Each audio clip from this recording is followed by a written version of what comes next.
Welcome to the American College of Orgonomy's case presentation webinar, A Different Kind of Psychiatry.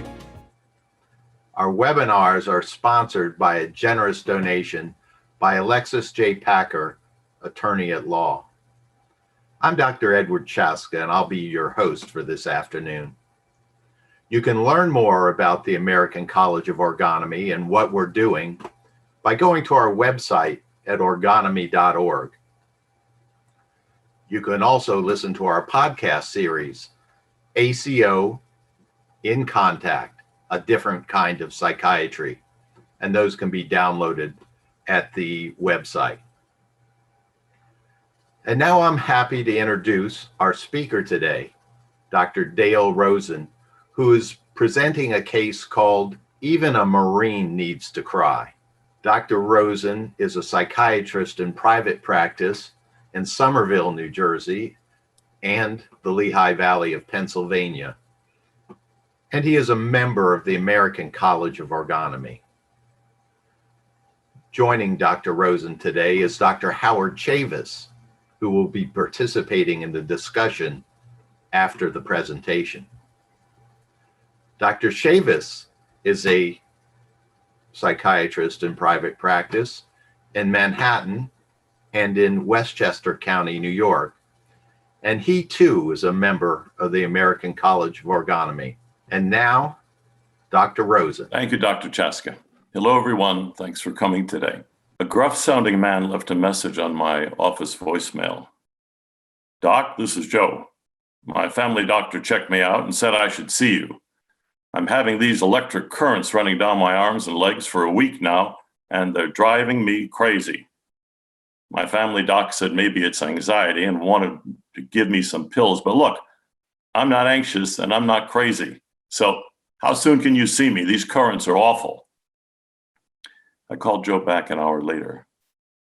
He said his family doctor had given him a physical, had done blood work on him, and said he was medically cleared, but he couldn't get his electrical currents to go away. I asked, Joe, have you ever had any psychiatric problems in your life? No, never.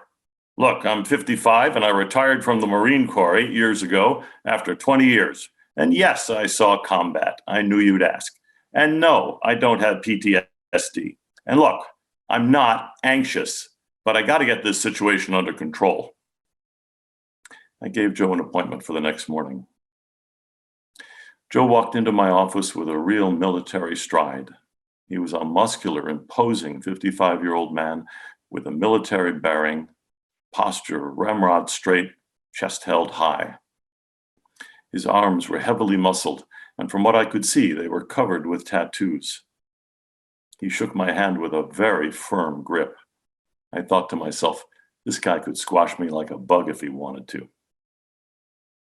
His facial muscles looked rock solid and immobile, showing no expression except for his forehead, which was raised up. He looked me straight in the eye in such a way that I thought, if someone told this guy, take that hill, Marine, then take that hill he would. And I also thought if he told me to take that hill, I would do it.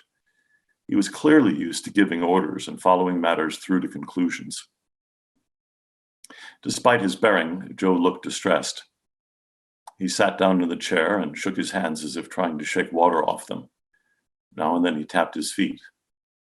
Mental status exam was negative for formal thought disorder or for other psychiatric problems. After my series of questions, he sounded exasperated with me. Look, Doc, I'm just a regular guy. I got no medical problems. I don't take any damn medications. I got a good marriage and I love my kids. I thought for a moment and lowered my voice. Has anything changed in your life recently, Joe? He pursed his lips and shrugged. Well, my daughter, she's my youngest. She just got married and moved to North Carolina 2 weeks ago with her new husband. But I'm fine with that. I mean, I'm happy for her, and her husband's a great guy. I thought to myself, really? I'm not quite convinced he's fine with that at all. So, Joe, now that she's left home, do you go to her room and sort of look at the stuff from when she was a kid, you know, and remember, oh, well, Actually, I guess you probably just cleaned it out, didn't you, and made it into a guest room since she left, right? He looked aggravated again. Hell no, we didn't do that. We're leaving it just as it's always been for when she comes home to visit. He pursed his lips again. So how are we going to stop these damn electric currents, Doc? I paused and looked at him and lowered my voice still further. Tell me, how is it, Joe, around your house with your baby girl gone? I saw his jaw jut out slightly. He pursed his lips and cocked his head back just the slightest bit. His right masseter, the jaw muscle, flexed twice as he bit down on his back right teeth. He reached up and squeezed the back of his neck for a moment. I said, Joe, you look like your neck hurts. You mind if I palpate it for a moment and let me know if it hurts? No problem, Doc, I'll be fine. He leaned forward so I could get at his neck while giving me a sort of, I can take it kind of look. I stood up, walked to him, and palpated the muscles along the back of his neck. When I found the spot that had greater tension, I pressed harder. His neck initially stiffened more, but began to soften, as did his posture, his chest less highly held. I said, Joe, I'll bet you can remember the first time you brought her home after she was born, you know? Silent, he looked away. His eyes began to tear, and then he sucked in a breath hard like he was shocked by something. Like his rock-hard face gave way, contorting slowly into an expression of crying. Then tears began to flow, one, then more, which led to full sobbing. Just let it out, Joe. It's okay. He sobbed loudly now, his chest heaving upwards a few times. Through his tears, he choked out, I miss her so damn much. My little girl, my little girl. He cried a few minutes more. Then he took a deep breath and followed that by breathing out what sounded like a sigh of relief. He became quiet, sort of still, his eyes looking off to the right. I wondered if he was recalling times from the past spent with his daughter, perhaps. Then he came back into the present moment and turned his eyes on me. He looked surprised. Doc, the electric currents are gone. I guess, oh no, now they're coming back. I told him, it'll be okay, Joe. And I reached over and again pressed on the muscles at the back of his neck. With this, Joe began to cry again. I removed my hand after the first convulsion of crying. He sobbed for another couple of minutes, then stopped. Doc, they're gone. What the hell? And he sighed again. Joe, it's simple. You just needed to cry.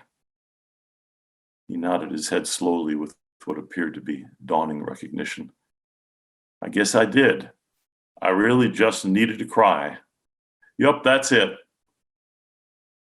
I told him, listen, Joe, you might get the currents back again, probably not as strong. And if they do return, it just means you need to get more crying out. You can cry by yourself or with your wife, or if you want, Joe, you can call me tomorrow or whenever. I mean, if the currents return, you know, and I'll be happy to make time for you. Joe left the office looking relieved and a little less ramrod straight in posture. He did call the next day, saying the currents had returned. He came to my office. I worked on his neck as before, and he sobbed again, the currents again stopping. Thanks, Doc. Boy, I really miss my daughter. But see, I told you I wasn't crazy. I just needed to cry. I don't need any damn pills. I nodded. Joe, you're right. You sure don't need any medication. We shook hands, and Joe left. I wish I'd told him even Marines need to cry. Dr. Chavis? Thank you, Dr. Rosen, for a clear presentation showing what you did with your patient, Joe, the Marine. It's totally appropriate to the holiday season. Why, might you ask? because traditionally gifts, presents, are given. What you gave Joe was your presence, presence, your ability to make and sustain emotional contact and emotional energetic connection with him. This allowed you to see and know from your training and experience as a medical ergonomist what was going on with him, what you saw of his manner, how he interacted, his attitude, both social and muscular, how he was held back. Perhaps we can start off the questions and discussion with an example.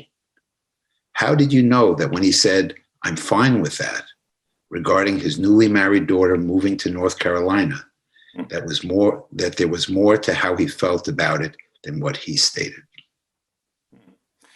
Well, when he told me essentially, "Oh, I'm okay with it," his daughter moving away, it just didn't ring true to me.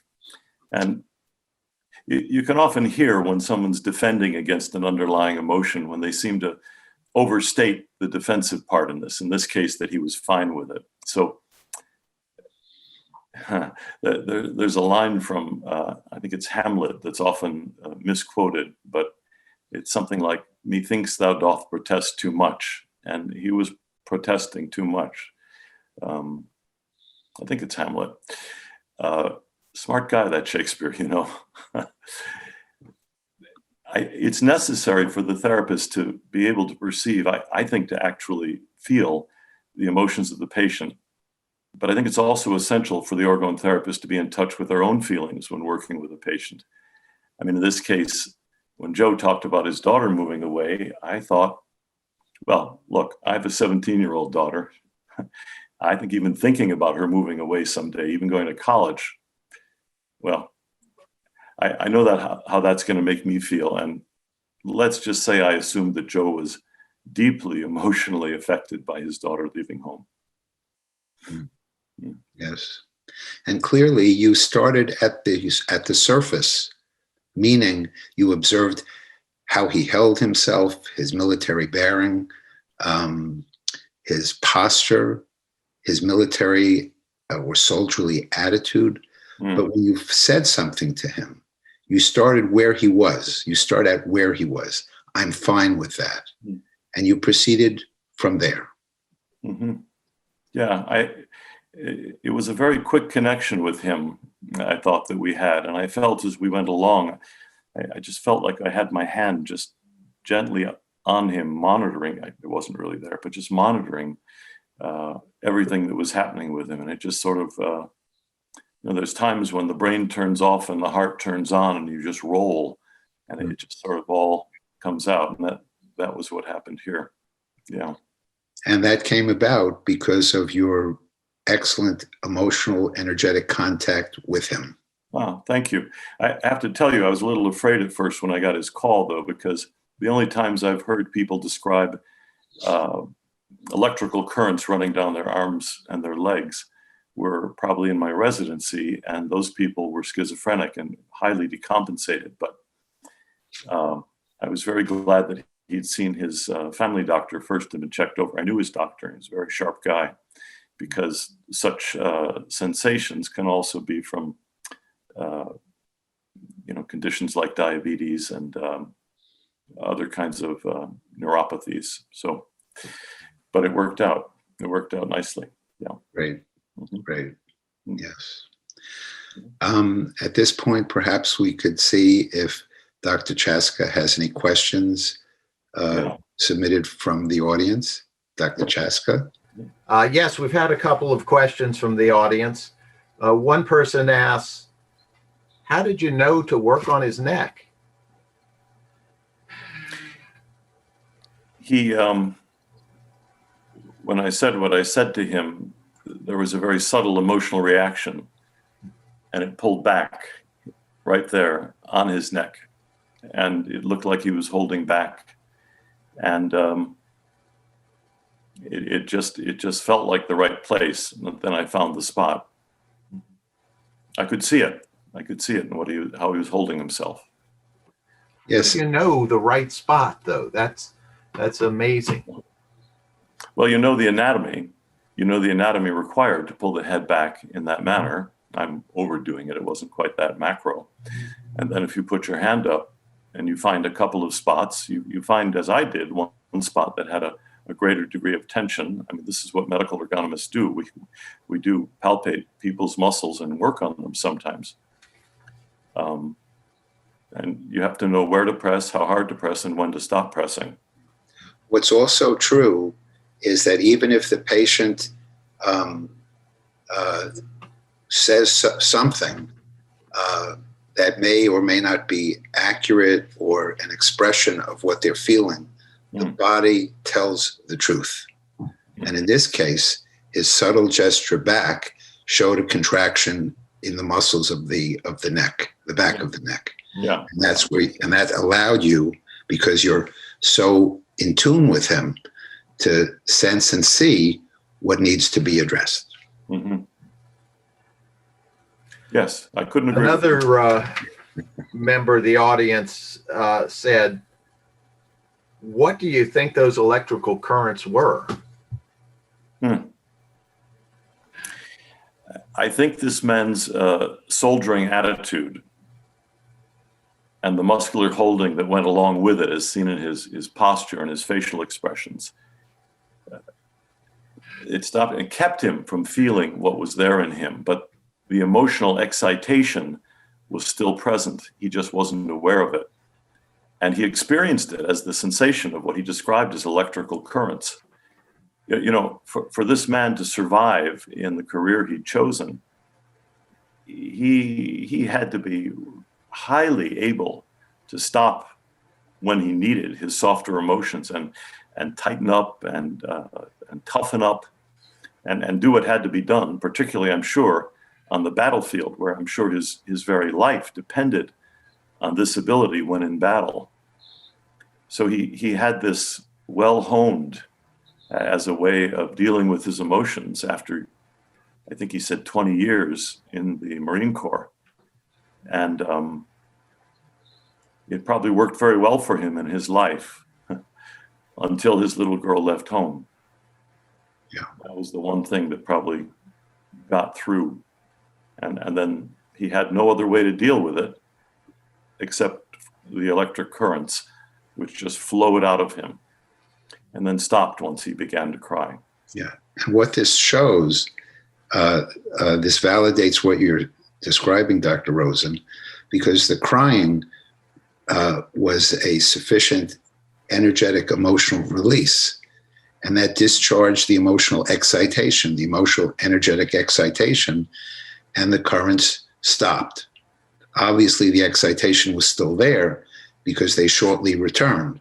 But then with more crying, they stopped. And you could almost feel it in the room, the buildup of tension, which I think was his emotional tension. And then the minute crying started, the tension in the room began to slowly go down and decrease. It was a very nice feeling. It was good to see him sigh with relief, too. He needed it. And what you could see is that, yes, he's a Marine, but in his depths, he's a daddy. Oh, yeah. Yeah. One of our audience members mentioned that he comes across as a very macho man, and wondered how you deal with someone like that and what they're like in therapy. If a male comes across real macho, I actually deal with them very gently, because I've never met a macho man with his head held high, taking control of the session, who wasn't really terrified underneath of some kind of soft feelings or even his own fear. I'm firm with them. I don't let them quite run the show. Well, maybe for the first 5 minutes I do. But I'm always cognizant of what's underneath such an exaggerated display as someone who's macho. You know, what you're describing is the social, let's say the social facade, what they present to the world. which in some cases can get them, bring them success in their career in particular. But it also has an inhibitory effect, so that they may have symptoms, difficulty in relationships, and that we see once you address the social facade in the way that you do in therapy, by not allowing them to control the session, but also sometimes by putting them on the couch, and that can be helpful. You said when they have that kind of social facade, it may allow them to be very successful in their careers. And it may also keep them alive so that they're not overwhelmed by things that would literally tear them apart. And in this gentleman's case, I think it did help keep him alive, because for him to fall apart, like I saw him, well, he would call it falling apart. That has a negative connotation perhaps, but for him to do so in front of a platoon of men, for him to do so on the battlefield could be deadly. That's right. To him and others, actually, yeah. One of our audience members asked that, and I'm putting actually a couple of questions together. Why do the sensations of current then get expressed as the emotion of crying?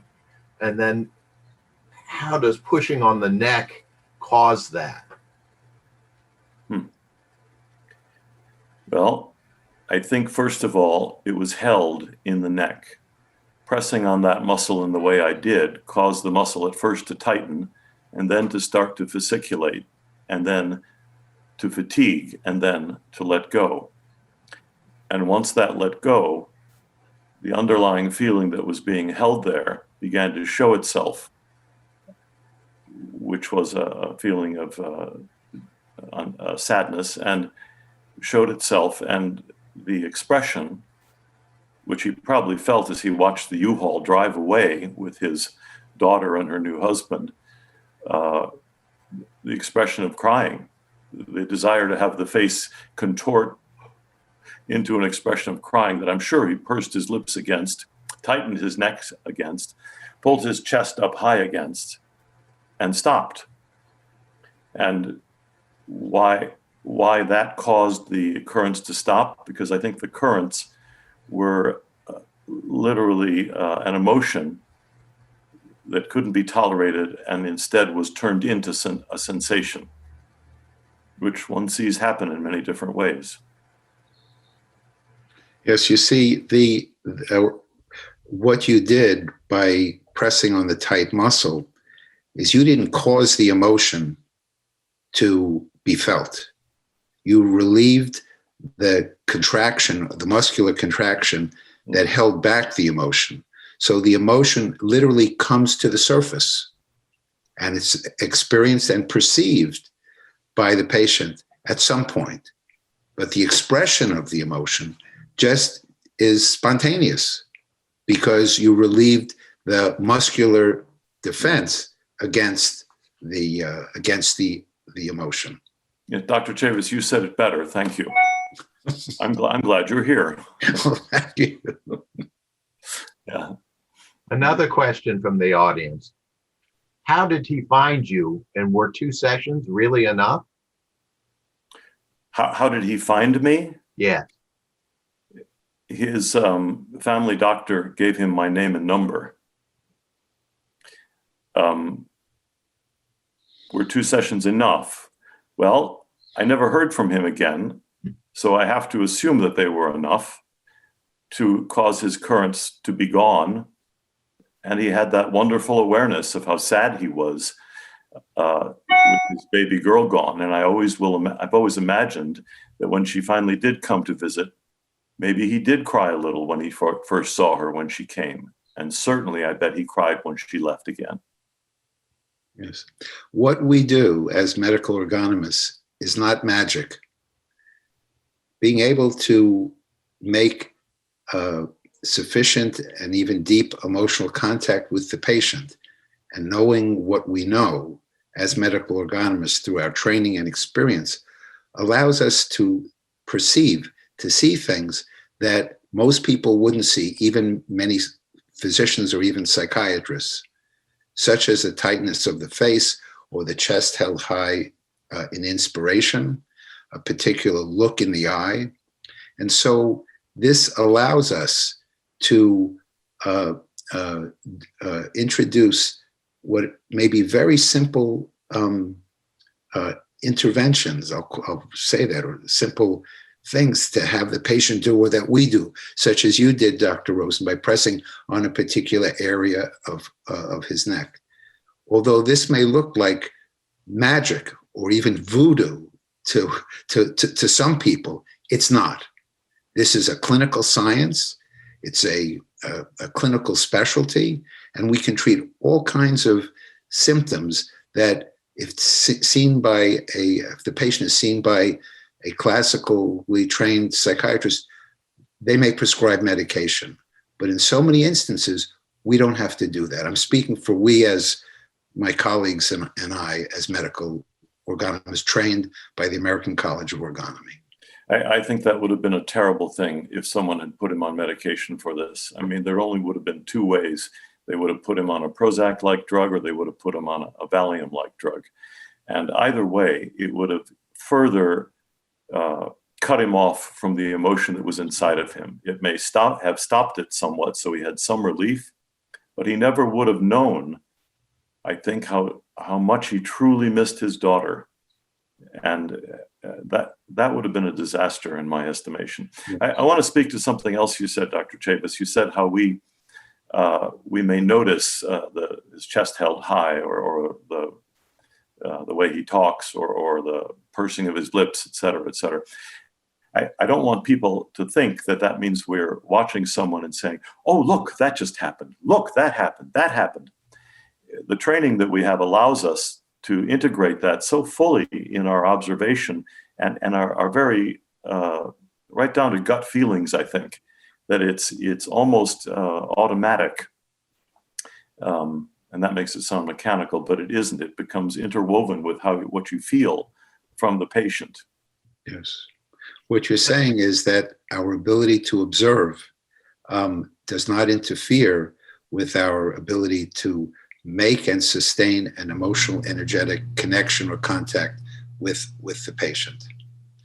Absolutely. One of our goals is to establish or reestablish self-regulation. So that's the person's ability to regulate their own emotional energy.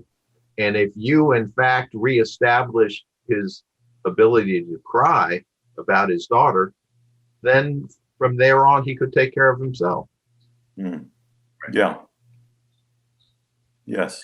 That's why I told him he could go ahead and cry by himself, cry with his wife, or call me, because I don't know that it might, I didn't know that it would even have occurred to him that he could cry with his wife or by himself, so I gave him a little instruction. Yeah. Another question from the audience. This one about the currents. Sometimes currents can be pleasurable. Can you talk a little bit about the difference between pleasurable currents and what he was experiencing? Well, I think energy streamings, orgone energy streamings, can be felt as pleasurable if people can tolerate it. What he felt were definitely not pleasurable, and I don't think they were actually streamings. I think it was literally a sensation, an emotion that was turned into sensation, but not what we would call streamings. Yes, also to know that streaming often occurs when there's sufficient release of armoring of the chest, that the person, when they begin breathing more fully, may experience some streaming in their arms or other parts of their body. And for him, his chest was held significantly. So these were not streaming in that regard. They were electric currents. Yeah. That's right. A real difference between pleasurable streaming and what he was experiencing, which was upsetting him. Yes. Yeah. And this We've was had not a guy who number got- of questions I'm sorry. about muscular tension and its relation to emotions. Could you say a little bit more about that? One, how are emotions held in muscular tension? How common is this? Well, I think it's very common. I would say it's profligate, in fact. You see somebody who, as a child, wanted to speak up and couldn't, and you see them with an expression like this. Or let's just look at the case of Joe. Something was said to him that was moving to him. He shrugged like this. He pursed his lips. And I don't think I adequately described the way he pursed his lips, because it wasn't like he was sucking it up and swallowing it like this. It was more stoic, like, I can take it. Or the way in which his chest was held very high. And that was his normal body habitus.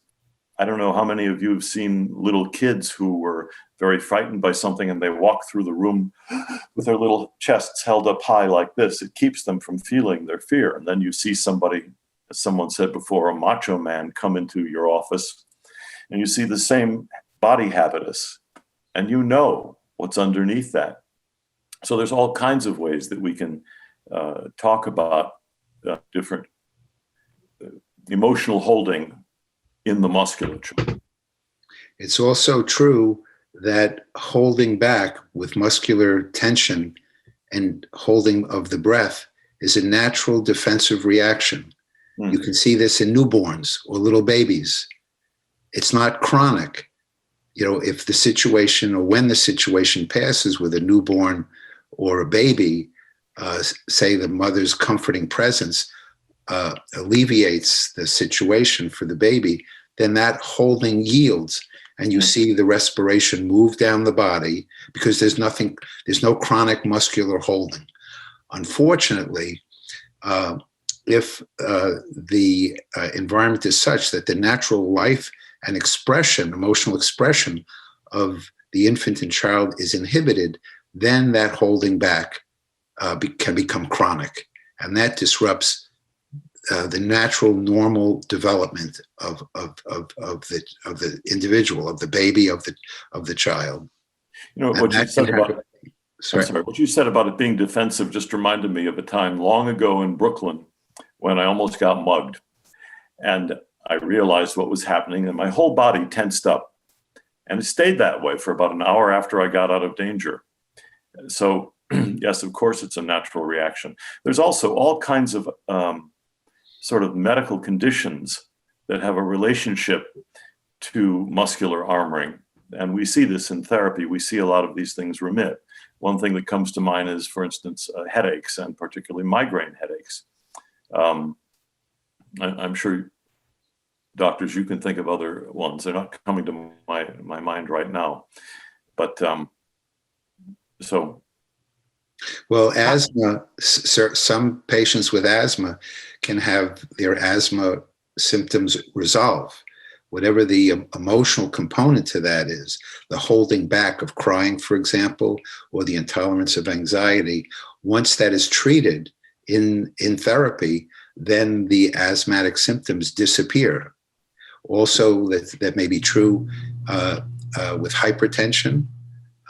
That's also a possibility. If the patient comes to treatment early enough, before there are chronic changes in the anatomy as a result of the illness. As far as treating migraine, some of the audience may know that one of the so-called modern treatments, it's not so new anymore, but the neurologist often shoots Botox into the muscles, and that pharmacologically alleviates the contraction. And we can do that without using Botox when we work on the muscles of the neck and the scalp, and wherever else they need to be addressed. That's exactly where they inject. With release of the emotion, of the held back emotion. Yeah, when they inject in the back of the neck and the base of the skull, it does indeed stop the muscle from contracting, which is how a lot of migraines start. It does nothing for release of the emotion. And so one has to get more Botox injections. Yeah. Just for those who may not know, Botox paralyzes muscles. Mm-hmm. So that's its mechanism of action. Mm-hmm. Not everything that's coming in is a question. I want to share some comments with you. One, I was impressed that in essence, you helped him be more fully human and not turn into a chronic patient, which this Marine would not have wanted. Whoever said that, thank you very much. Yes. Yes, very well put. Yeah, you treated what he came to you for, and that's what he wanted. That's what he received. Case closed. Case closed. Yes. With him being restored as a daddy, okay, or his connection with his being a daddy, okay. Mm-hmm. Mm-hmm. Another comment: his feeling the sadness he had about his daughter would strengthen his bond and deepen his love for her, instead of allowing him to continue in the disconnect, and he would never have known that deepened love. I would agree. And I'd say again, I would have been horrified to see this man medicated, because it would have gone down a rabbit hole. It would have continued and continued and continued. So, yeah. Any more compliments? I'll be happy to hear them. That's enough for now. Okay. We don't want you to get a big head. All right. Why did his crying stop the currents? From another member. Why did his crying stop the currents? I think we already spoke to that, but yeah, some of these are repeat questions. I'd be delighted to have either of you answer that question. Well, as I spoke to this before, that the currents were a symptom that his connection with emotion and deeper emotion was blocked by his attitude, his military bearing, his muscular armor. But this was still there was sufficient emotional, energetic excitation, so that expressed itself as these electric currents. And crying released emotion. It relieved the energetic excitation. So the symptom disappeared. That makes absolute sense. It's a slightly different thing. It was not emotion being turned into sensation, but I recall, actually I wrote this up in the journal, a man, and I was actually treating his wife who developed breast cancer. And he was a very, very loving husband, and also someone who was always happy and full of joy and could never feel anything negative. And he was so worried about his wife, but crying was not something he did. And so he developed a tic like this. And his wife's, after a while, do you think you could see him? And sure, I'll see the two of you together. And sure enough, he was ticking. It had been 2 weeks.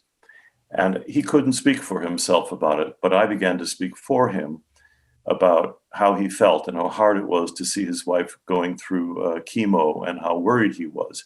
And as I spoke for him, he began to tick a little more. And then his face started to go into crying. And then he cried softly, just a little, not voluminously. And then he stopped. And the tic was gone. And it didn't return. And it's just another example of a way in which an emotion, upon being discharged, felt and then expressed and discharged, has a physical effect on a symptom, be it a sensation or, in this case, a tic.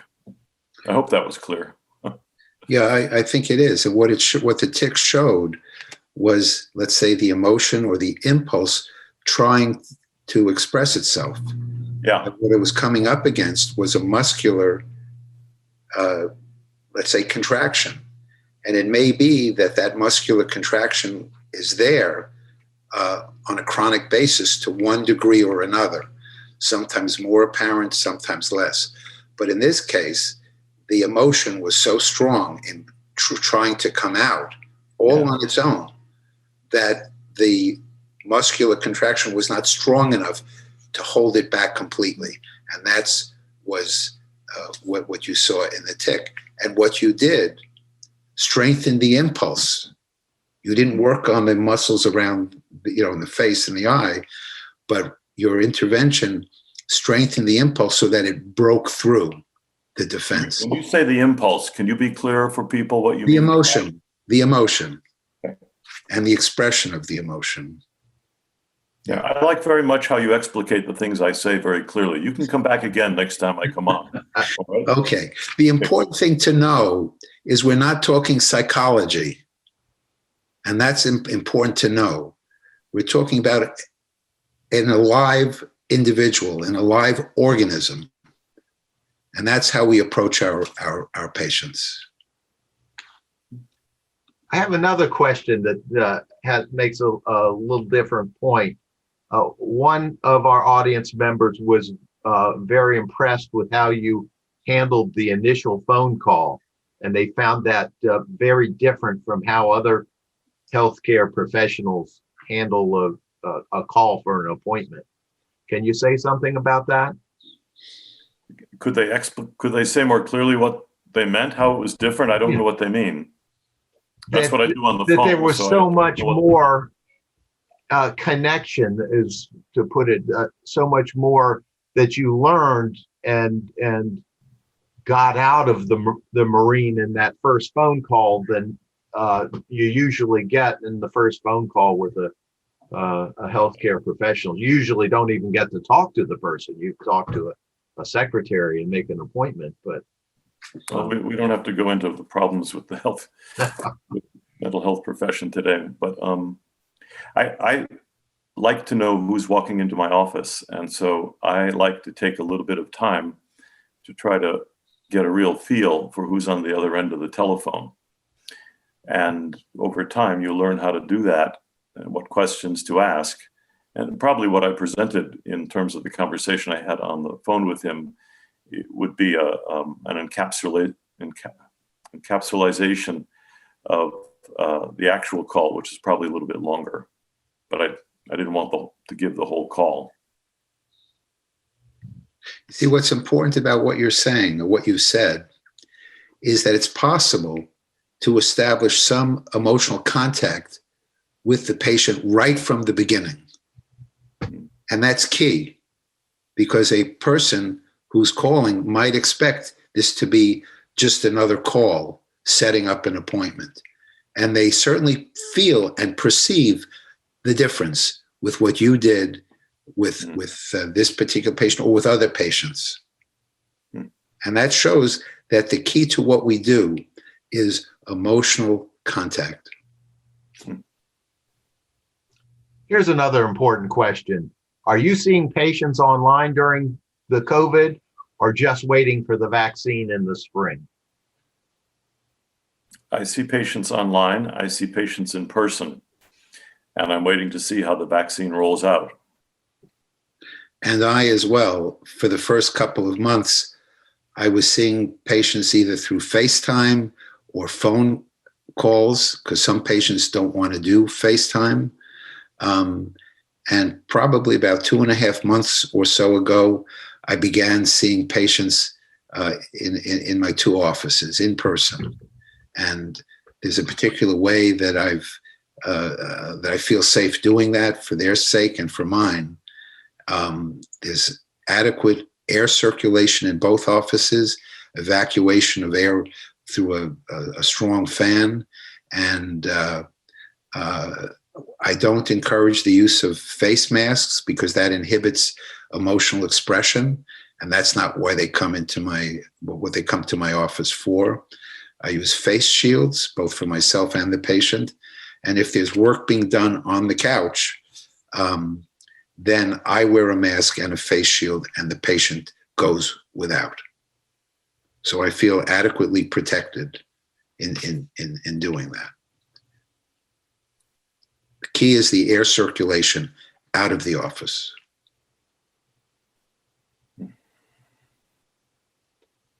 Another question, and you may have answered this one, but given that it's still coming in, I think this person is not clear.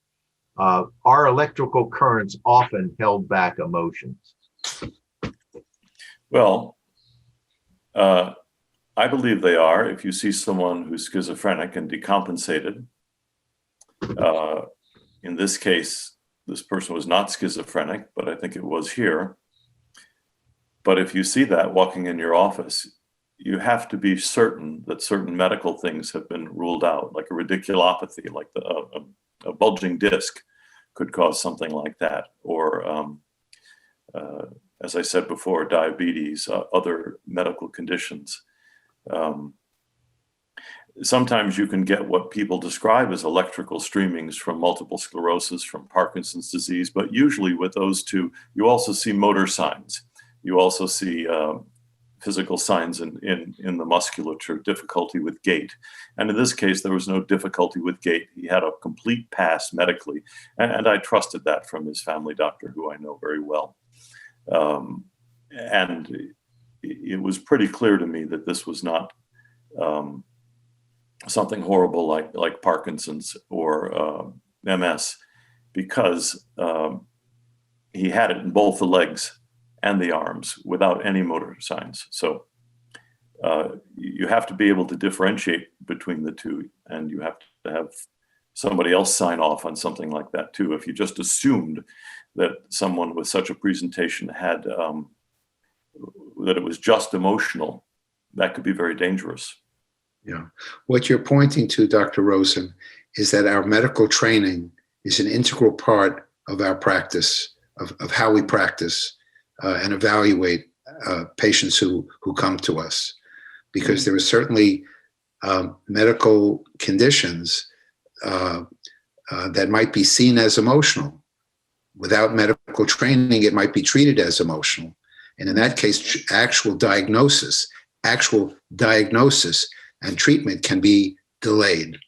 For example, I often, even in the absence of other symptoms, ask my patients to have their thyroid profile checked, because they may have a low thyroid or even hyperthyroid without there even being associated symptoms, additional symptoms. And what's the big deal? They get a blood test, they're cleared or not. And so I'm exercising my responsibility or discharging my responsibility as a physician. And that includes for cognitive dysfunction as well, regardless of the age. Because you don't have to be 80 years old to have symptoms of cognitive, let's say, decline, even subtle, related to things other than Alzheimer's. You know, sometimes I make a joke about this. Okay, I'll pass it along. Sometimes patients are concerned they have Alzheimer's. I said, well, maybe you have halfheimers. Half the time you remember and half the time you forget. But regardless, I may still recommend that they see a neurologist, for example, to be evaluated. Why not? And also to know one last thing is that there is what I believe is a clinical syndrome called pandemic brain. And that is that people, regardless of their age, may experience some cognitive loss of sharpness because of the underlying stress of this virus and the pandemic. It's the result of chronic, even unrecognized, low-level stress. When you talk to therapists who are not orgonomists, what is their take on the idea of emotions being held in the body? And what do traditional doctors think about this sort of thing? I find many traditional therapists understand it very, very well, almost instinctively. They may not work with it in the same way, but they understand it. I'm thinking of a friend of mine who's a psychologist, very sharp psychologist, and I remember telling him about several people whose chronic migraines I had helped greatly, and then he told me about a couple of people whose migraines he had helped greatly. So I don't think anybody has the market cornered on healing, but what we do is different. But other people find similarities in it and things that they can relate to, I think. Yeah, I will agree. Certainly being able to recognize muscular armor and being able to treat it gives an advantage, especially to those patients who might be referred to a psychiatrist for medication. Because what we do, based upon emotional contact and our understanding of how people function emotionally, is to encourage them and help them to tolerate intensities of emotion. Whereas the very same patients, when seen by an ordinary or a classically trained psychiatrist, their impulse is to contain and suppress the emotion with medication. Even though there are certainly therapists and even psychiatrists who appreciate or can appreciate what we do. Mm-hmm.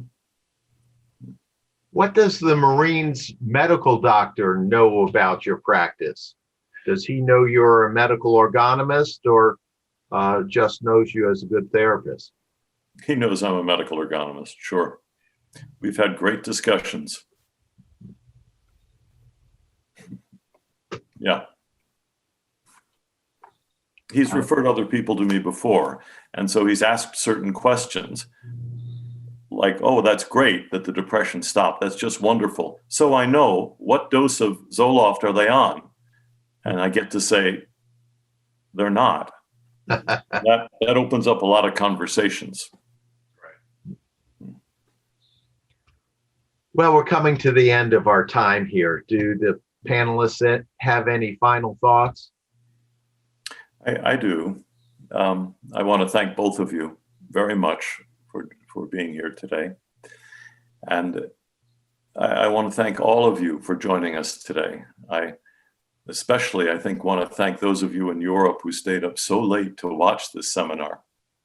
And so to everyone, I say, bonne nuit, buenas noches, gute Nacht, Kalinikta. I said it, I got it. Buona notte, and good night.